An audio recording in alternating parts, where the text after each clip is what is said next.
성경 누가복음 23장 39절에서 42절이 되겠습니다.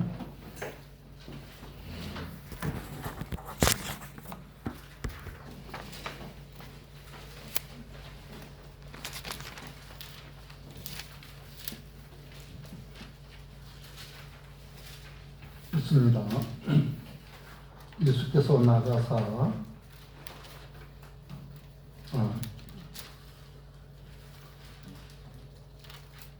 23장 39절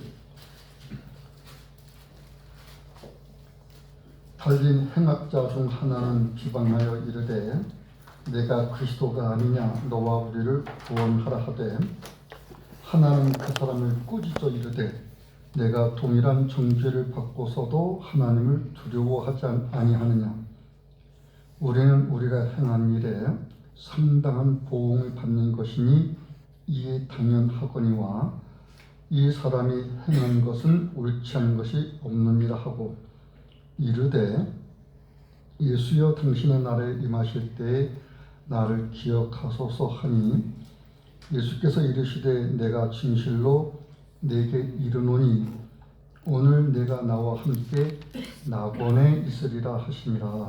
아멘. 오늘 배우고자 하는 것은 하나님의 나라에 대해서 공부하는데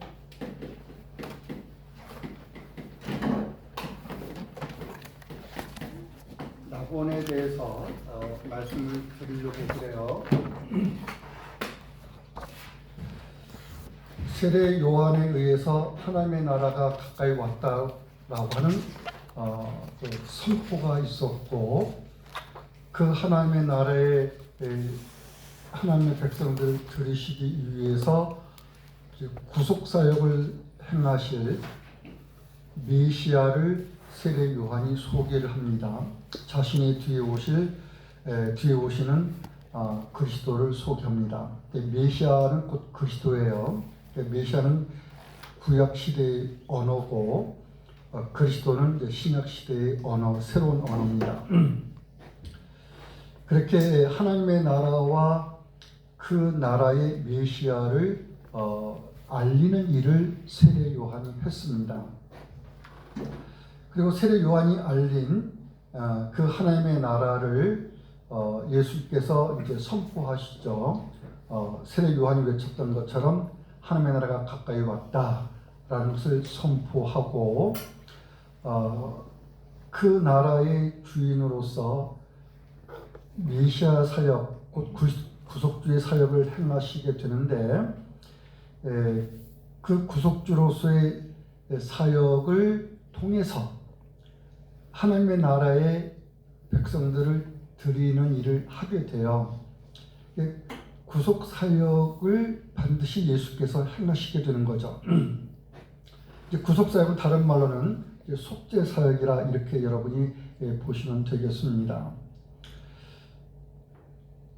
제자들은 사도의 일을 하는 제자들은 예수께서 구속사역을 행하셔서 하나님의 택한 백성들을 이제 그날에 들어갈 수 있도록 온 세상 사람들이 듣고 알게 해주십니다. 그래서 사도들을 각 지역에 보내서 그들의 예루살렘, 온 유대, 사마리아 그리고 땅까지 이르러 복음을 전파해 나가는 그 사역의 이제 그 시작이 돼요. 사도들의 시작이 돼요. 그리고 그 사도들이 행했던 사역을 교회가 계속 또한 수행을 해 나가죠. 온 땅에 있는 사람들이 사방에 있는 온 땅에서 있는 사람들이 그리스도의 구속 사역을 힘입어서 하나님의 나라에 이제 들어가게 되는 일이 있게 되는데 세상 끝날까지 그리고 세상 마지막 그때 이르기까지 행하게 될 겁니다. 여러 차례 제가 시간 될 때마다 그 말씀드린 기억이 있는데 세상이 언제 끝이 납니까? 세상의 마지막 날이 언제입니까? 라고 하는 것을 생각하는 경우들이 있습니다.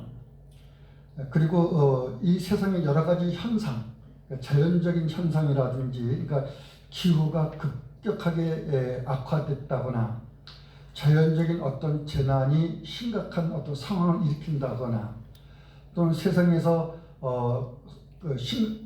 큰 전쟁, 사람이 입는 피해가 나라에 비해서 온 세계가 미쳐질 그 큰 재난의 전쟁, 이런 걸, 뭐 핵전쟁 뭐 이런 거 생각하는 거죠. 그런 것들을 통해서 세상의 마지막이 오고 세상의 끝이 있는가라는 것을 생각하는데, 예수께서는 그러한 것에 대해서 말씀하지 않습니다. 세상의 끝날, 그리고 그 세상의 끝날이 있는 그 마지막 때라고 하는 것을 알게 되는 것은 무엇에 의한 것이냐면은 천국 복음이 온 세상에 전파되어서 하나님의 나라에 드리는 그 수가 충만히 채워지면, 곧 구원의 수가 충만히 차면 그제야 끝이 되리다라는 거예요. 구원의 수가 차지 않았는데 하나님이 구원할 택한 백성들이 모두 그 날에 들어가는 그 일이 아직 맞춰지지 않았는데 세상이 끝이 나는 일은 없는 거예요. 그런 것에서 종종 시한부 종말론이라든지 이상한 종말론자들이 나와서 세상 종말에 가까웠습니다. 이제 그런 말을 하면은 여러분들은 거기에 경각심을 가져야 되는 거죠. 이상한 소리 하는구나, 잘못된 말을 하는구나, 경각심을 가져야 됩니다. 하나님이 택한 모든 그 수가 충만히 차면은 그제야 끝이 되리다라는 거예요. 자, 이런 전제를 가지고 여러분이 이제 하나님의 나라를 생각해 보는 것에서 오늘 낙원을 보는 것은, 하나님의 나라에 대한 용어가 4가지가 있다고 그랬죠. 첫 번째는 뭐가 있나요? 하나님의 나라에 대한 용어. 요게 첫 번째죠, 그렇죠? 요게 첫 번째. 그 다음에 뭐가 있나요? 천국이 있고, 세 번째는 천당이 있고, 네 번째는 낙원이 있고, 이렇게 4가지 용어입니다.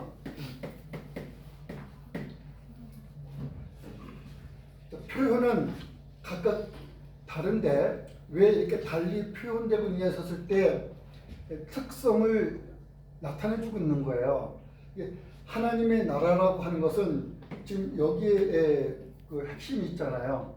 하나님이 주인이신 나라인데 하나님이 그 통치하는 개념이죠. 하나님의 통치 개념이 강해요. 하나님의 통치 개념. 하나님이 다스리시는 나라, 이것을 표현하고자 하는 거예요. 또는 하나님이 주인이신 나라예요. 하나님이 왕이신 나라. 천국은, 요 천국은 이게 한문인 표현인데, 이게 하늘 천자가 나라 나라잖아요. 그러니까 요 말 그대로 풀면은 요건 하늘 나라가 되는 겁니다. 하나님의 나라인데 장소적 개념 또는 위치적 개념을 갖고서 표현해주고 있습니다. 그래서 하나님의 나라는 이 지상 세계의 개념의 나라가 아니에요. 하늘의 세계의 개념에서 나라죠. 하늘에 속한 하늘의 개념을 가지고 하나님의 나라를 의도해주고 있습니다. 그러니까 이 지상에 있는 나라 개념이 아니라는 거죠. 세 번째는 이것도 한문의 개념에서 하늘 천자에다가 당이 이게 집당자입니다. 그러니까 하늘 집을 뜻해요. 하늘 집을 뜻하는데 고린도 서신을 통해서라든지 바울의 그 몇 군데를 보게 되면은 천당이라는 이 용어를 쓰고 있는데 하나님의 나라와 천국이 가장 많이 쓰이는 용어고 천당하고 낙원은 좀 드물게 써요. 드물게 쓰이고 낙원이 가장 드물게 쓰이죠. 근데 이 천당이 하늘 집 했었을 때 이 집자가 왜 쓰이냐면은 성도들이 머물 처소의 개념이다. 성도들이 머물 초소의 개념.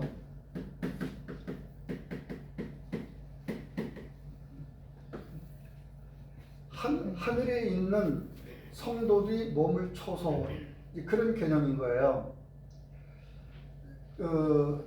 종말에 대한 이상한 얘기들이 많이 될 때 이제 그런 것들이 실제 교회 속에서 설교되어지고 또 전도하는 용어로도 말해주고 있었습니다. 뭐냐면은 하나님의 나라에는 집이 여러 가지 형태가 있다라는 거죠. 여러 가지 형태. 그 중에 믿음이 가장 좋은 사람이 사는 집, 그게 아파트예요. 아파트도 아마 소형 아파트가 아닐 것 같아요. 그들이 말하는 취지를 의하면은 아마 뭐 대형 아파트. 중간층에 사는 사람, 믿음이 중간층인 사람이 사는 집들이 어느 집이냐 했더니 빌라라는 겁니다. 좀 아파트보다 못한 집이에요. 믿음이 좀 중간층 떨어진 개념. 그다음에 가장 못 사는 집이 있는데 지금 우리가 눈 뜨고 찾아볼래야 찾아볼 수 없죠. 민속촌에나 가야만 볼 수 있는 집, 초가집입니다. 가장 믿음이 이렇게 하루에 있는 사람이 초가집에 살더라. 그래서 이왕 예수 믿을 바에는 초가집에 살거나 빌라집을 사면 되겠느냐? 저 아파트에 살아야지. 그래서 예수 열심히 믿으세요.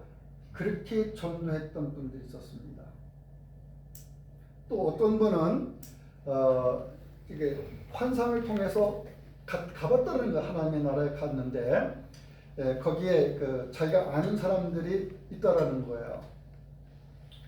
근데 어떤 분은 좋은 모자를 쓰고 있는데 빛나고 좋은 금으로 된 면류관을 쓰고 있고, 어떤 사람은 은으로 된 모자를 쓰고 있는데, 어떤 사람은 자신이 가장 믿음이 좋다, 가장 신앙이 좋다, 가장 존경스럽다고 한 사람을 봤는데 개털 모자를 쓰고 있다는 겁니다.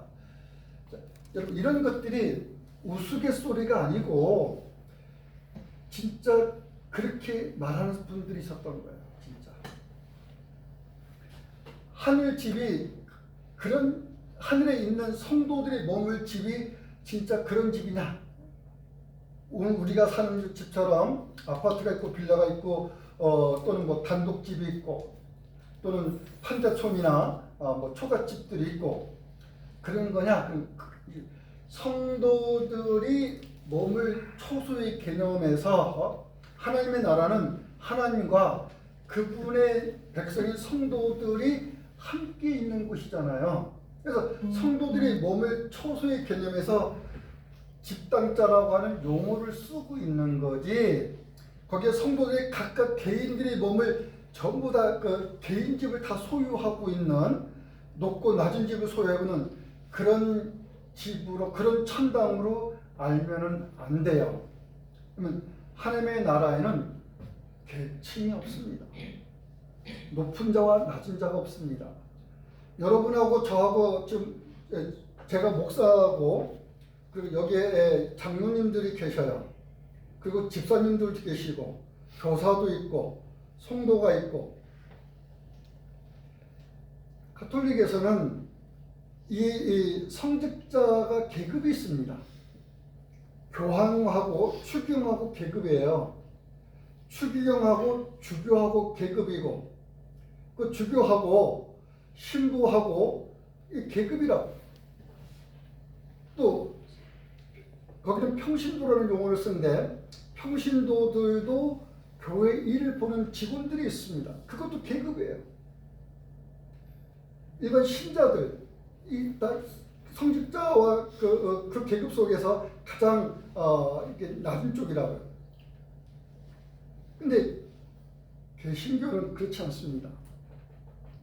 여러분들이 저를 목사라고 부르셔서 존경하고 그렇게 섬기지만은, 또 여러분들이 장로님들을 존경하고 섬기며 집사님들, 교사들을 존경 섬기지만은 장로와 목사 사이에 계급이 없습니다. 목사도 설교하고 가르치는 일에 있어서 목사라고 부르지만은 교회의 성경적 직분의 개념은 뭐냐면은 장로예요. 목사. 장로인데 가르치는 장로 또는 설교하는 장로 이래서 목회의 개념 속에서 목사라고 부르는 겁니다. 그리고 여러분들이 알고 있는 장로는 저와 같은 장로인데 가르치고 설교하는 일에서 봉사하는 것이 아니라 성도를 대표해서 성도를 관리하고 또 성도의 신앙을 감독하고 이런 면에서 장로라 부르는 거예요. 또는 감독이라고도 부르고 집사는 우리말은 집사인데 집사라는 말이 처음 나온 게 사도행전 6장입니다.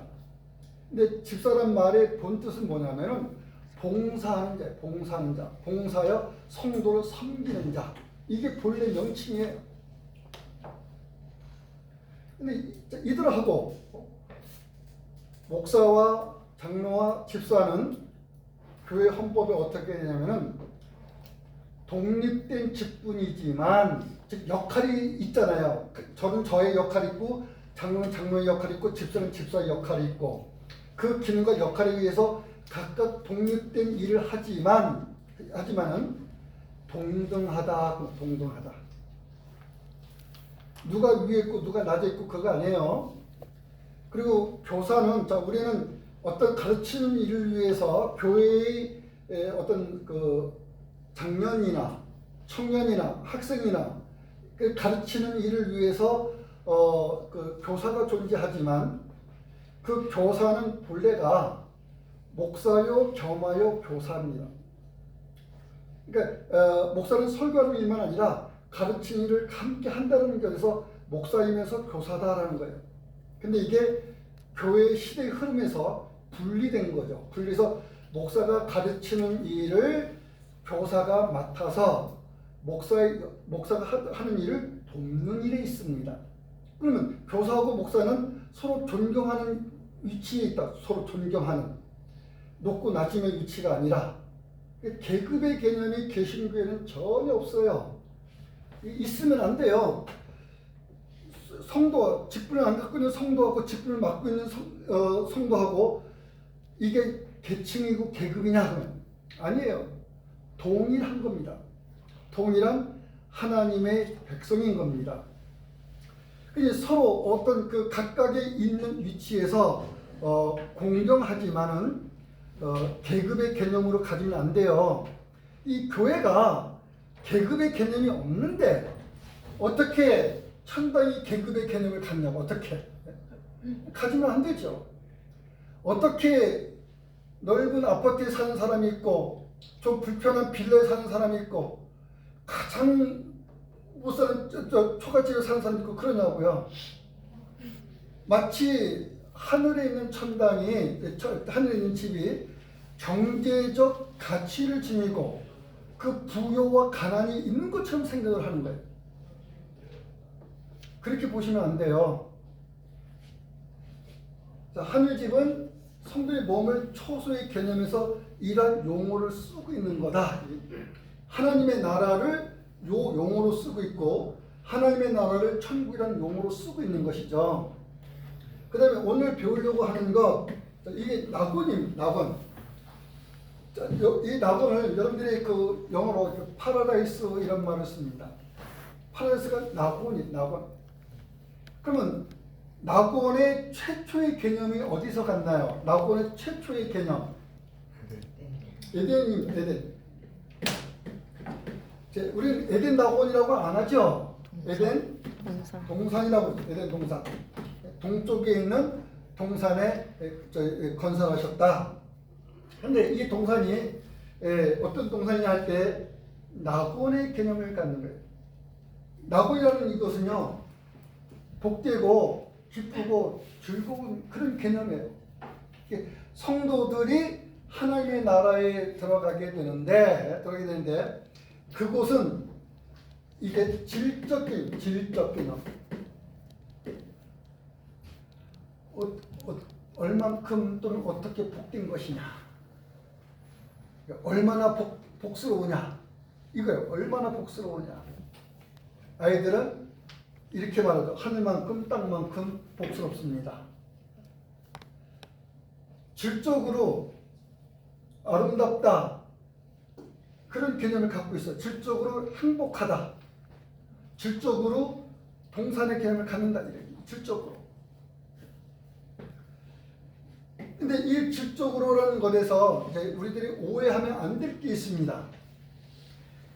이사야서라든지 보면은 거기에 그 새 하늘과 새 땅의 개념으로 있게 될 새로운 세계에 대해서 표현해주고 있는데, 자, 그날은 어떤 것이냐? 그날은 독사에 물려도 죽지 않으며, 이런 그런 우리가 마가복음에서 보잖아요. 거기는 어떤 상해를 입히고 또는 죽임을 가져오고 그런 개념이 없어요. 맹수가 그 사자와 호랑이 뭐 늑대는 것들이 토끼나 다람쥐나 이게 한데 어울려 살고 서로 두려움, 이런 개념이 없는 거예요. 그런 개념이 없는 거예요. 그러니까 그곳에는 죽음이 없는 곳, 이것을 가장 잘 표현해주고 있는, 이사야서의 그런 얘기를 가장 잘 표현해주고 있는 것이 요한계시록 11장입니다. 한번 우리 같이 봐요. 요한계시록 11장.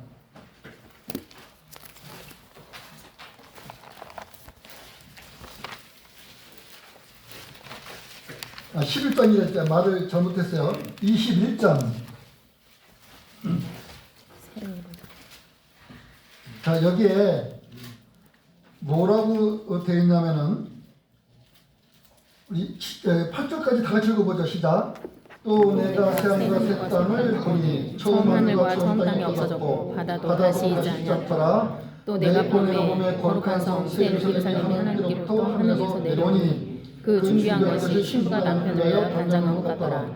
내가 들으니 보좌에서 큰 음성이 나서 이르되 보라 하나님의 장막이 사람들과 함께 있으매 하나님이 그들과 함께 계시니 그들은 하나님의 백성이 되고 하나님은 친히 그들과 함께 계셔서 모든 눈물을 그 눈에서 닦아주시니 다시는 사망이 없고 애통하는 것이나 독하는 것이나 아픈 것이 다시 있지 아니하리니 처음 것들이 다 지나갔음이로라. 보지 않으신 이가 이르시되 보라 내가 만물을 새롭게 하노라 하시고 또 이르시되 이 말은 신실하고 참되니 기록하라 하시고 또 내게 말씀하시되 이루었도다. 나는 알파가 오메가요 처음과 마지막이라. 내가 생명수 샘물을 목마른 자에게 값을 주리니 이기는 자는 이것들을 상속으로 받으리라. 나는 그의 하나님이 되고 그는 내 아들이 되리라. 그러나 두려워하는 자들과 믿지 아니하는 자들과 흉악한 자들과 살인자들과 음행하는 자들과 점술가들과 우상숭배자들과 거짓말하는 모든 자들은 불과 유황으로 타는 곳에 던져지니 이것이 둘째 사망이라. 자, 여기서 우리가 7절까지 보게 되면은 8절 놔두고 새 하늘과 새 땅, 새 예루살렘 이 표현을 써요. 이것은 옛 땅, 옛 하늘, 옛 예루살렘, 이거하고 전혀 다른 거야. 질적으로 전혀. 어떻게 다른 거냐? 새롭다라는 것은 이전 거하고 다른 개념인데 보다 좋은, 보다 나은 그런 개념을 갖고 있어요. 근데 이것이 제가 그 하나님의 나라는 갱신이나 그 재창조 그런 게 아니라고 제가 말했었습니다. 갱신되어져서 이렇게 바뀌어진 거죠. 갱신이라는 것은 재창조는 다시 만들어지는 개념이에요. 하나님의 나라는 그런 거냐? 그게 아니다. 하나님의 나라는 하나님이 영원하신 하나님이 계신 그 하나님 그분으로부터 시작되는 거예요. 그분으로부터 만들어지는 개념이 아닙니다.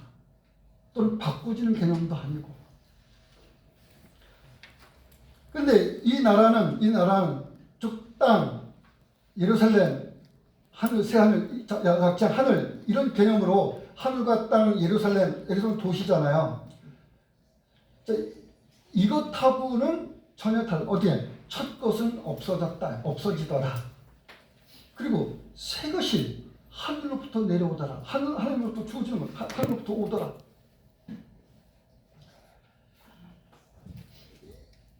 이렇게 된 하나님의 나라를 누가 들어가요? 누가? 여러분들이 들어가는데 여러분들이 그냥 들어가는 건가요? 아니죠. 여러분들은 부활하여서 들어갑니다. 부활해서 하나님의 나라에 속한 그 존재가 되는 것이지, 그러지 않고 어떻게 그 하나님의 나라에 들어가요? 부활이 없이 하나님의 나라에 들어갈 수가 없어요. 부활은 죽음을 거쳐서 있게 되는 거잖아요. 죽음을 거쳐서. 근데 왜 이 말씀을 하냐면, 이 하나님의 나라가 얼마나 복되나 그랬었을 때 이사야서의 그 표현을 보면서, 자, 그곳은 이렇게 요한계시록에 나오는 얘기지만은 나무들이 아름다리 나무들이 쭉쭉 뻗어 있고 잎이 무성하고 사시사철 과일이 열리고 강가에 심겨져서 마를 날이 없고, 이런 그런 세계, 얼마나 아름다운 세계, 그런 세계. 에덴 동산에서 그 세계를 보죠, 사람들이. 근데 그 나라에 누가 있었을 때 이사야서의 그 예언적인 표현에서 있는, 거기에 온갖 하늘의 새들, 땅에 있는 짐승 동물들, 바다에 있는 물고기, 강가에 있는 물고기들이 있고, 그쪽에 온갖 그 아름드리 그 나무들이 숲이 우거져 있는 아름다운 세계, 봄이면 봄, 여름이면 여름, 가을이면 가을, 겨울이면 겨울돌의 아름다움을 지니듯이 사시사철 그 아름다운 광경을 지니는 그 모습에서 사람이 살고 있는 걸로 생각한다. 그 하나님의 나라에서는 맹수들하고 우리들이 같이 살고 이렇게 생각하는 거야.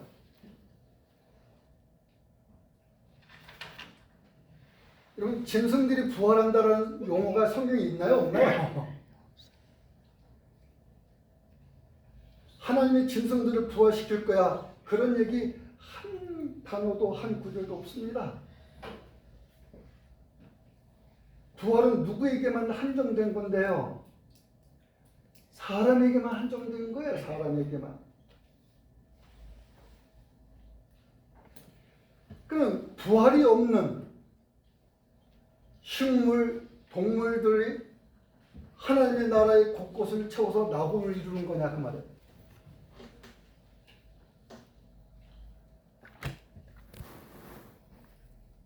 하나님의 나라에 대한 오해입니다. 하나님의 나라는 이 세상이 갱신되거나, 이 세상은 우리 인간들끼리도 싸우고 동물끼리도 싸우고 그러잖아요. 근데 그것이 없는 평화로운 세계의 나라, 그렇게 갱신된다고, 그렇게 갱신된다. 그걸 질적 변화로 보려고 그러는 거예요. 그것을. 또는 재창조. 이 세상은 처음 것의 이 상태는 없어지고 마치 질적으로 갱신된 세계가 존재하는 것처럼 그런 나라로 하나님이 새로 만드신다, 이렇게 보는 거죠. 하나님의 나라가 새롭게 창조되는 개념으로 보는 거예요. 이런 그런 개념이 아니라는 거죠. 질적 성격을 띠는데 그런 개념으로 하나님의 나라를 보면 안 돼요. 그러면 왜 낙원이라는 용어를 썼느냐 했었을 때, 이 나라가 죄로부터 구원받아서 하나님과 함께 그분의 나라에서 영생하는 그 나라의 성격을 얘기해 주는 거예요. 그 나라가 얼마나 복된 것인지, 그 나라가 얼마나 하나님의 택한 백성들에게서 얼마나 행복한 것이고 기쁘고 즐거운 것인지. 그 뭐 가지고 기쁘고 즐거워하겠습니까? 우리 로마서 1장 7절에서 보는 것에 다시는 뭐가 없다고 말하는 겁니까? 옛 땅, 옛 하늘, 옛 예루살렘, 이것만 없다고 말하고 있나요? 우리의 인간에 관한 근본적인 문제를 얘기해 줍니다. 거기는 다시는 죽음이 없고 다시는 슬픔이 없고 곡하는 것이 없으니, 곡하는 게 쓸데없는 거예요. 거기서는 그게 없단 말이에요. 죄값으로 인한 죽음으로 겪게 되는 인간의 비참함, 죄의 형벌로 겪게 되는 인간의 그 비참한 그 상황, 거기는 죽음이 없는데 그런 게 존재하냐? 그 죽음이 없는데, 거기는 죄가 없는데 죽음이 존재하냐고요. 그는 의로우신 하나님, 그 의로만 충만한 곳인데, 그분의 생명으로 충만한 곳인데, 낙원이 어떤 것인가를 알아야 된다. 그 다음에 생각할 것이, 자, 그런데 이 낙원을 문제점이 대두가 되는 거예요. 뭐냐면 이 낙원을 교회는 어떻게 알아오고 있느냐라는 거죠. 어떻게 알아오고 있냐. 자, 이게 같다고 그랬어요. 하나님의 나라가 천국, 하나님의 나라가 천국, 천당, 낙원이니까 이게 전부 동적이에요. 전부 같은 거예요. 하나를 네 가지 용어로 쓰고 있는 거지. 여러분이 설악산 하면은 가을 단풍만 생각하는데 설악산의 정말 경치는 겨울이랍니다. 그래서 설산으로 불려. 설악산을 설산 또는 설봉산 이렇게 불려요. 금강산 그러잖아요. 금강산은 사계절마다 불리는 이름이 전부 달라요. 겨울에는 개골산 이렇게 불러. 낙엽이 다 떨어지고 잎이 다 떨어지고 바위만 이렇게 보이는 것을 그 바위뼈가 보이는 형태 그래가지고 개골산. 가을은 금강산이 너무 아름다운 거예요. 그래서 통악산 이래요. 여름은 신선들이 머무는 곳이다 그래고 복례산 그래. 그 봄은 금강산으로 불려요. 이렇게 산은 하나인데 불려지는 용어가 달라. 그것처럼 하나님의 나라는 하나인데 불려지는 용어가 다른 거예요. 같은 거라, 같은 거. 근데 대개가 요 세 가지는 같은 걸로 봐. 누구도 다르지 않다라고 봐요. 이해를 안 가져요. 근데 나하고는 다르게 봐. 어떻게 다르게 보냐? 이거를 중간 세계로 보는 거예요. 중간 세계로 보는데 이게 카톨릭의 연옥 개념하고 같아요. 자, 카톨릭의 연옥.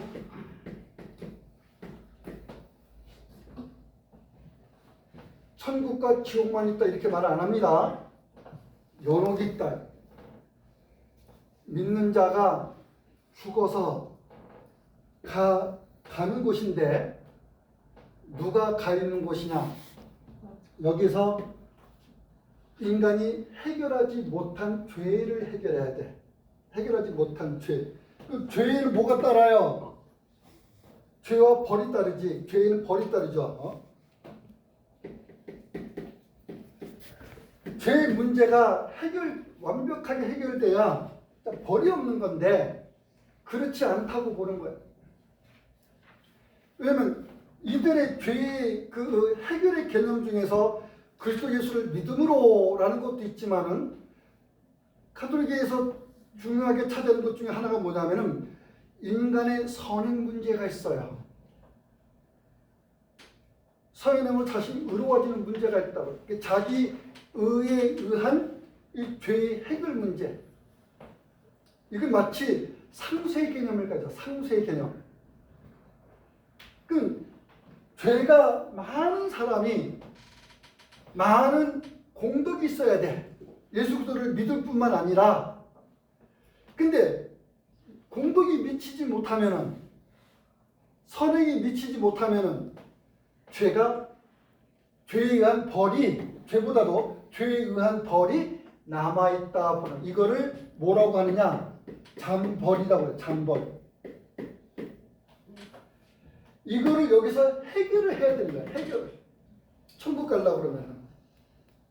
근데 여기에 있는 사람이 어떻게 해결을 해요? 여러 개가 있는 사람은 어떻게 해결하냐고. 누가 그 동반되는 건가요? 가족이든 이웃이든 친지든 동원돼서 이 사람을 위해서 기도해야 돼. 그리고 이 사람을 위해서 자선을 해줘야 돼. 그래서 중세 시대에서 유명한 게 뭐예요? 면죄부 판매잖아요. 수도사가 그랬대요. 연보함을 들고 다니면서 여러분이 여기 연보하세요, 헌금하세요. 그때는 지폐가 없잖아요. 다 저기 뭐 화폐가 동전이지, 금하든 은하든. 넣으면은 찡그름 소리가 나잖아요. 여러분이 여기에 헌금을 해서 찡그름 소리가 나면 그 순간에 여러분의 부모가 또는 형제가 여러분이 사랑하는 이가 죄가 사해져서 하나님의 나라에 들어가는데 이거 안 하시겠습니까? 안 하셨습니까?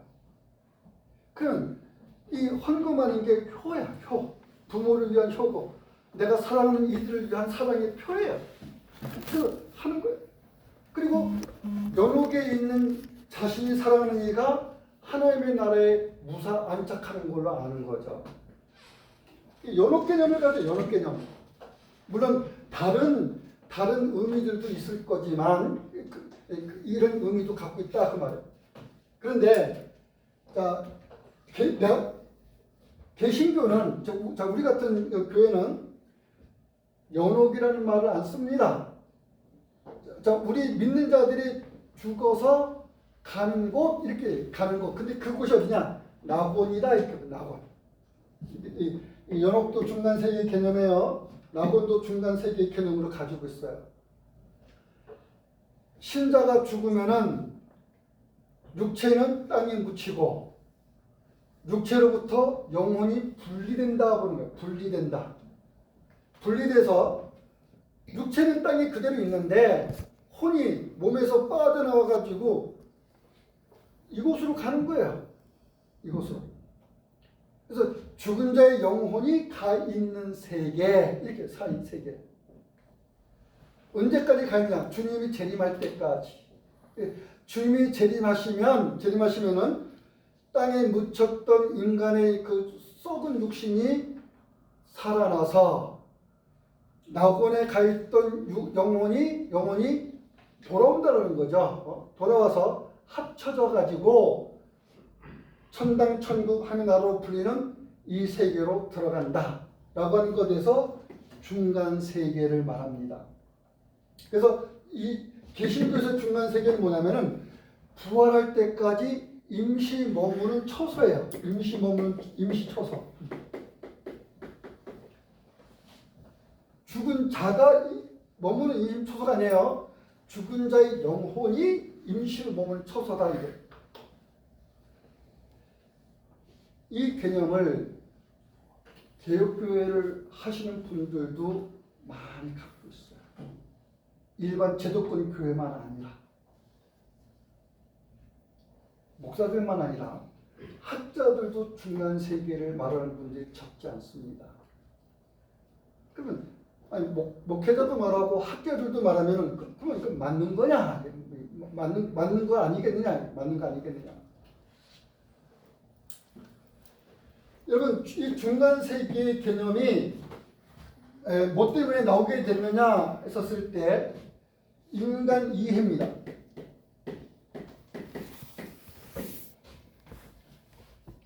옛날에 이게 철학자의 영향을 받았어요. 신학이 발달하기 전에 철학이 인간의 사고를 지배를 해. 여러분 아시는 플라톤도 있고 소크라테스도 있고 뭐 별 사람 다 있잖아요.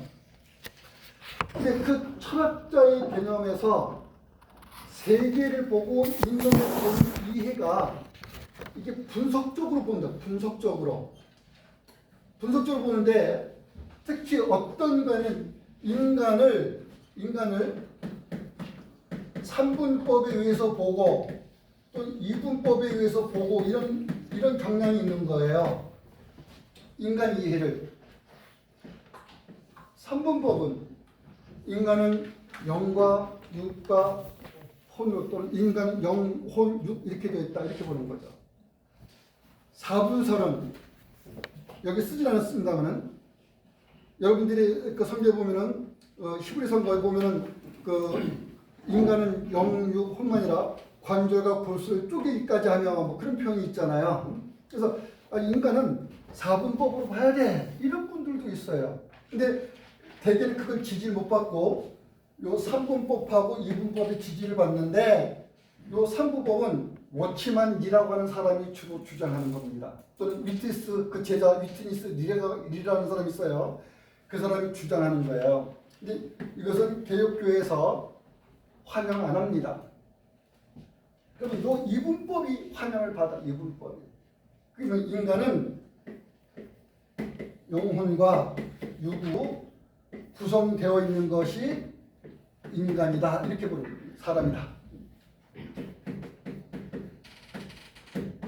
요게 그 철학적 영향 속에서 인간 이해된 구조가 옛날에는 철학 이제 내려오면서 철학하고 신학이 동일시대.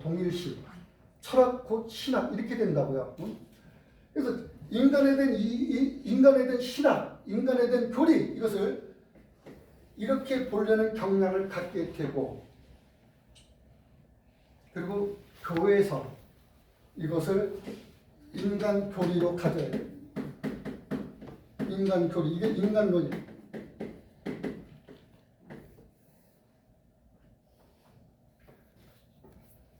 거기에 대한 구절로 여러 가지를 제시하는데 그래서 창세기에서 하나님이 사람을 흙으로 지으사 있죠.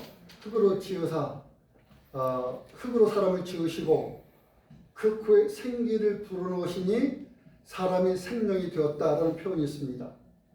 거기에 생명이라는 표현이 있어요. 생명. 생기를 불어넣으니 생명이 됐다. 생명이 우리말로 그대로 하면 뭐가 되나요? 그대로 풀면은 살아있는 영도 사람이 영혼이에요. 영이라는 것은 인간에게 한정되는 말이 아니잖아요. 하나님에게 적용되는 말이지.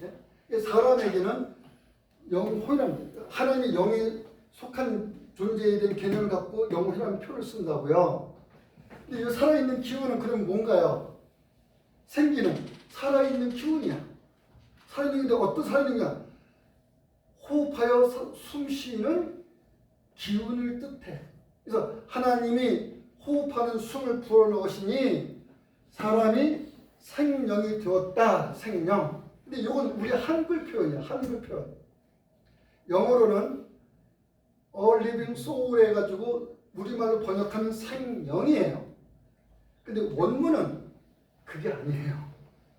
원문은 이 영혼의 개념에서 살아있다 이렇게 쓰지 않고 살아있는 존재입니다. 또는 살아있는 자. 한문으로 말하면 놈자. 살아있는 사람이라 살아있는 사람. 영혼과 육의 구분 개념이 아니에요. 하나님이 누구를 지으셨느냐? 사람을 지으셨다. 사람을 지으셨다. 어떤 사람이냐? 하나님이 살아있는 사람을 지으셨다. 살아있는 사람을. 그러나 교회 역사 속에서는 이게 교리적으로 인간을 이분법으로 구분을 해요. 왜냐면 여러분이 성경에서 영이란 말을 많이 본다. 많이. 신약에서도 많이 봅니다. 구약에서도 많이 보고. 근데 제가 어떤 단어를 볼 때는 뭐로 봐야 된다고 합니까? 문맥으로 봐야 된다. 문맥을 살펴서 봐야 되는데 예를 들어서 예수님 이런 말씀하세요.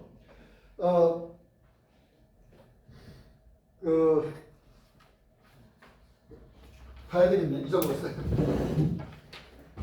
마태복음에 한번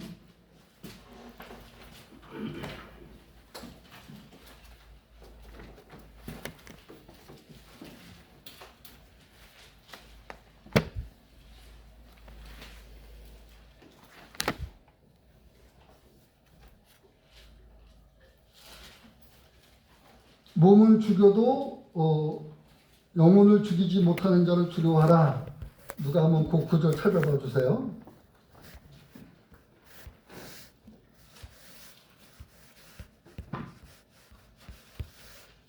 산성설교에서 산성설교인가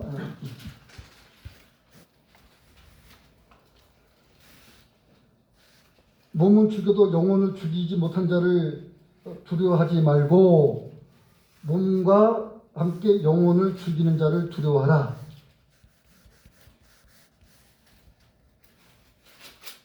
마태복음 10장 28절. 10장 28절이요. 10장 20절. 예. 28절이요. 자, 28절, 10장 28절 같이 봐요. 시작. 몸은 죽여도 영혼은 능히 죽이지 못하는 자들을 두려워하지 말고 오직 몸과 영혼을 능히 지옥에 멸하실 수 있는 이를 두려워하라. 자, 여기 몸과 영혼이 나오다 보니까 아니 이분법이 맞잖아요. 몸과 영혼을 구분하는 게 맞잖아요. 이렇게 말한다고요.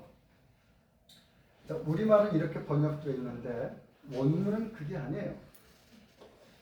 자, 몸 하면은 이게 우리 육체예요. 육체. 또는 몸이라고도 표현하고 육이라고도 표현하고 심지어는 고깃덩어리 이렇게도 표현할 수 있겠죠. 그러면 영혼은 몸이라는 것은 육, 고깃덩어리 물체인데 영혼은 물체가 아니잖아요. 비물체야. 비물체가 돼야 돼. 근데 물체와 비물체가 신비하게 결합되어 있는 구조. 이게 인간도 생각한다. 인간이 생각하는데 여기서의 본래의 뜻은 뭐냐면 몸은 죽여도 그 목숨을 빼앗지 못하는 자를 두려워하지 마라. 그런 얘기예요. 그 생명을 빼앗지 못하는 자를 두려워하지 말고 몸을 죽이는 것만 아니라 그의 목숨까지도 죽이는 자를 두려워하라 그 말. 그럼 생명을 거두시는 분이 누군데? 하나님 한 분밖에 없어요. 예수께서 제자에게 하신 말, 너희들은 너희 몸을 죽여도 그러나 너희 목숨을 너희 생명을 그들이 빼앗지 못한다. 왜냐면 그들의 제자들의 생명은 누구에게 속한 생명인데요? 그래, 예수 그리스도 그분에게 속한 하나님에게 속한 그 생명, 그걸 악한 자들이 결코 빼앗지 못한다면 몸은 죽을 수 있다. 얼마든지. 그 얘기에 있는 하나님으로부터 주어지는 하나님의 나라에 속한 그 생명 못 빼앗는다. 그러면 못 빼앗는다. 그걸 빼앗을 수 있는 분은 하나님 한 분밖에 없어요. 여기서 영혼을 우리 그렇게 번역되어 있지만 원래의 개념은 목숨, 생명의 뜻이야. 그리고 구약에서도 영혼이라는 말이 많이 쓰여져. 다윗이 내 영혼아 하나님 여호와신 하나님을 찬양하라 이렇게 그때 내 영혼아 여호와신 하나님을 찬양하라 했을 때 그러면 다윗의 몸은 가만히 있고 다윗과 함께한 그 영혼만이 움직여서 영혼만이 하나님을 찬양하는 거냐 그 말이에요. 지금 여러분이 찬송했죠? 예배 때. 그리고 오후 때도 400 몇 장 불렀어요. 이거 여러분의 영혼이 찬양한 거냐고요? 그렇게 표현할 수 있다고. 내 영혼이 찬양했습니다. 그러면 내 영혼이 찬양했다는 말은 거기는 누구를 지칭하는 건가요? 자기 자신을 지칭하는 거예요. 자기 자신을. 여러분의 몸은 찬양 안 하는 거냐고요? 여러분의 몸은. 여러분의 입술로 찬양하는 건데 어떻게 마음을 다해서 힘을 다해서 온 힘을 다해서 하는 건데. 그래서 다윗이 내 영혼아 하나님을 찬양하라 이랬었을 때는 다윗 자기를 지칭하고 이스라엘 백성을 염두에 두는 거예요. 너희들 나와 함께 하나님 여호와신 하나님을 찬양해야 됩니다. 이게 사람 자체라고. 사람 자체. 영혼이라는 개념. 근데 사람 자체인데 누구에게 속한 사람인가? 그 문제죠. 하나님에게 속한 그 사람을 높여서 영혼이라 이렇게 부르는 거예요. 내 영혼이 하나님을 신뢰하고 내 영혼이 하나님을 깊이 신뢰합니다. 그러니까 내가 하나님을 깊이 신뢰합니다. 그 뜻이에요. 내가 하나님을 노래합니다. 여러분 자신이 하나님을 노래하는 거라고. 그럼 여러분 어떤 하나님인데? 어떤 사람인데요? 하나님께 속한 하나님의 사람, 곧 영의 사람으로 이렇게 말해요. 영의 사람으로. 그가 영혼이에요. 그가 영혼. 근데 이거를 분리하니까 몸은 흙에 묻혔는데 영혼은 어디 가 있어야 되잖아. 어딘가. 그래서 이 나곤을 말하게 된 거예요. 몸은 땅에 묻히고 영혼은 나곤에 가 있다가 나중에 둘이 합쳐진다.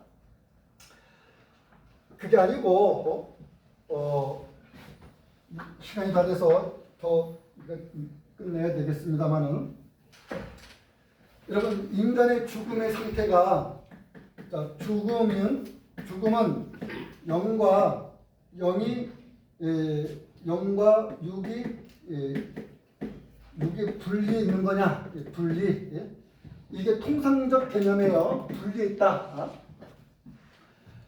그러면 이 분리해 있어야 되는 것은 낙원에 있다가 이 나라에 가기까지 시간이 걸려요, 안 걸려요? 임시 초소니까 재림할 때까지 시간이 걸리잖아요. 그러니 재림할 때까지 어딘가 가 있어야지. 시간이 있으니까. 주님이 재림할 때까지 죽은 자는 어딘가 가 있어야 된다고 보는 거예요. 근데 죽음은 이 분리에 있는 시간 간격, 이게 있냐? 이게 시간 간격. 여러분, 시간이라는 개념은요, 언제부터 생겼을 것 같아요? 본래는 시간이 없어요. 본래는 영원이에요, 영원. 근데 세상이 창조되고 하나님이 해, 달, 별을 만드시고, 물론 빛도 창조하고 사시사철이 있게 하고 시간 개념이 생긴 거예요. 오늘날 분초까지 할 수 있는 것, 이거 알 수 있게 되면 그리 길지 않습니다. 세종대왕 시절에는요, 그 위에는 24시 개념이 아니에요. 그래서 자시하면은 저녁 11시부터 12시, 새벽 1시까지가 자시야. 그러니까 자축, 인묘 이렇게 시간이 2시간 개념 흘러간다고. 그 이전에는 그것도 없었어요. 뜨고 해가 치면은 하루 해가 시작돼서 하루가 저물어 가는 거 이렇게 해놨다고.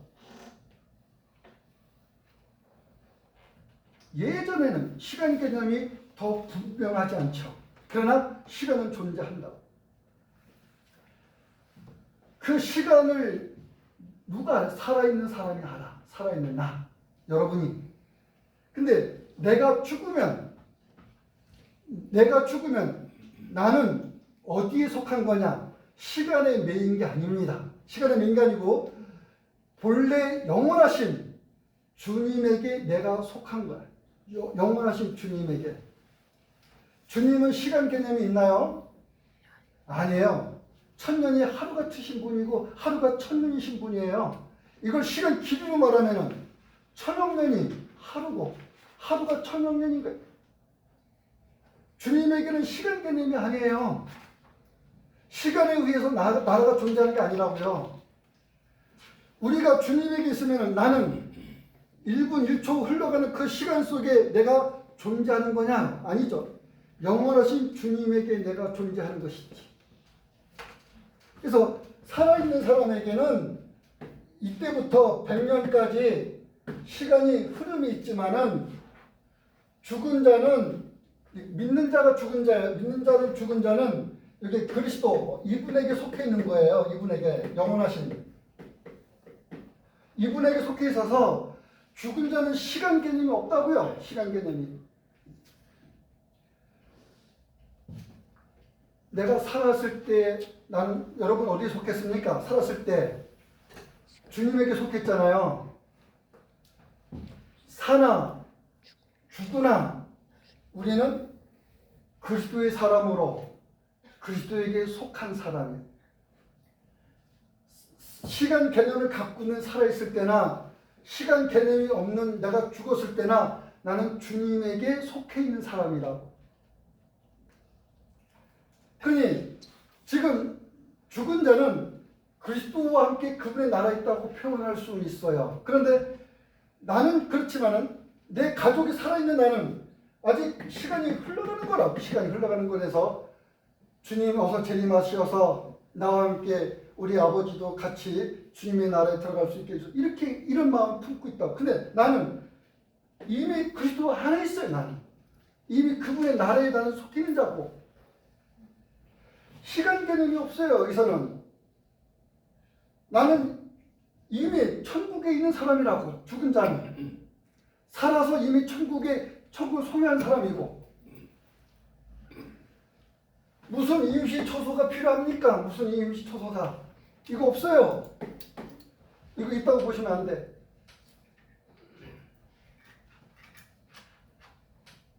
죽은 그 순간이 나는 주와 그분의 나라에 있는 것이고, 그리고 부활해서 다시 살아났다는, 그때는 나는 눈을 떴다고 표현한다고. 바울은 잠잔다고 그랬어요. 잠잔 자가 깨는 걸로 표현했다고.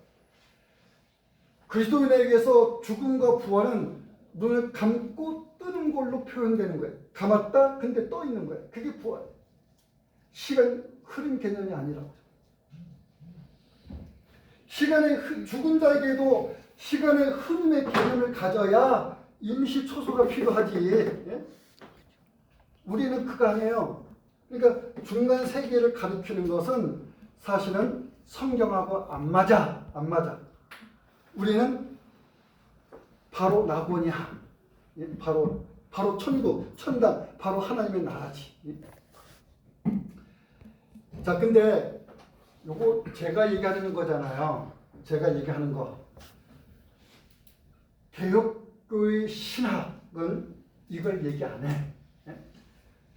왜냐하면 개혁교의 신학은 이분법이기 때문에, 인간에 대한 이분법이기 때문에 이렇게 얘기를 해요. 그럼 이렇게 얘기를 하는데, 그렇게 신학의 개념에서는 여러분들이 알아야 되고 그걸 받아줘야지. 받아줘야 되는데, 자, 신학에서의 이 낙원을 얘기했을 때, 또는 중간 세계를 이야기했었을 때, 여러분은 어떻게 받아들여야 되느냐? 그럼 죽은 자가 임시로 가 있는 처소. 근데 그때 죽은 자의 영혼이 임시로 가 있는 처소, 이렇게 생각하는 거잖아요. 임시로 가 있는 처소. 그러니까 주님이 재림하면은 부활한다. 라는 개념. 이것이 신학이라는 것을 여러분들이 이해를 하고, 교회의 역사가 이렇게 인간을 보고 하나님의 나라를 구분해 왔구나 라는 것을 알아야 되는데, 자, 문제가 있어요. 뭐가 문제냐면은, 우리 장로교회에 신앙 고백서가 있어요. 신앙 고백서에 웨스트민스터 신앙 고백서가 있어요. 따라서 웨스트민스터 신앙 고백서. 대교리 문답, 소교리 문답 하면 3대 표준 문서라고 그러는데, 여기에 뭐라고 되어 있냐면은, 내가 읽어줄게요. 이렇게 되어 있어요. 자, 사진 찍어온 걸 내가 읽어드릴게. 웨스트민스터 신앙 고백서에서 보는 사후 세계, 인간의 육체는 사후에 흙으로 돌아가 썩게 되나 영혼은 결코 죽거나 잠들지 않으며 불멸적인 본질을 가지고 있기 때문에 그것을 주신 하나님께로 즉시 돌아간다 라고는 얘기 안 합니다. 인간은 사후에 육체는 썩지만 영혼은, 이분법으로 보게 되면은 영혼은 낙원에 가는 게 아니고 불멸적인 본질을 가지고 있는 것으로 즉시 하나님께로 돌아간다.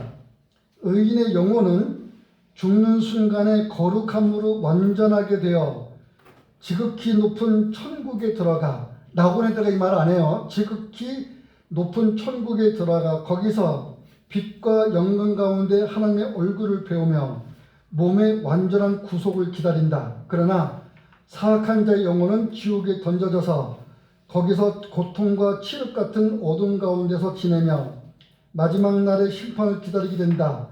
성경은 따라서 해봅니다. 성경은 육신이 죽은 후에 영혼이 갈 곳으로 두 장소 곧 천국과 지옥 외에는 아무것도 인정하지 않는다. 아무것도 인정하지 않는다. 이 인간을 영혼과 육의 구분으로 보는 이분법으로 보더라도 죽은 자의 영혼이, 즉 믿는 자, 신자의 그 죽은 자의 영혼이 낙원으로 간다고 가르치지 않는다. 신앙 고백서에서 바로 어디로 간다? 하나님께로 간다. 또는 천국으로 간다. 하나님 나라로 간다. 그리고 이거와 상반된 곳, 불신자들이 가는 지옥, 오직 이 내세의 세계만 존재한다. 신앙 고백서에서 가르치는 거예요. 이 중간 세계 말하지 않는다.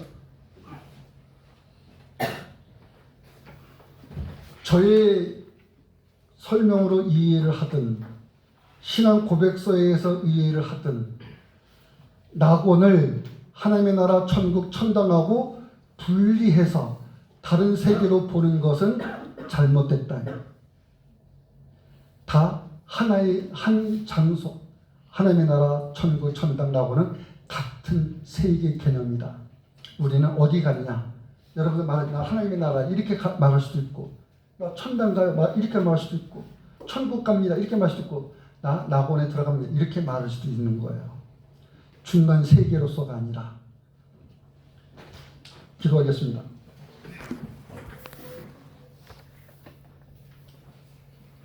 우리들의 믿음의 주이신 주 예수께서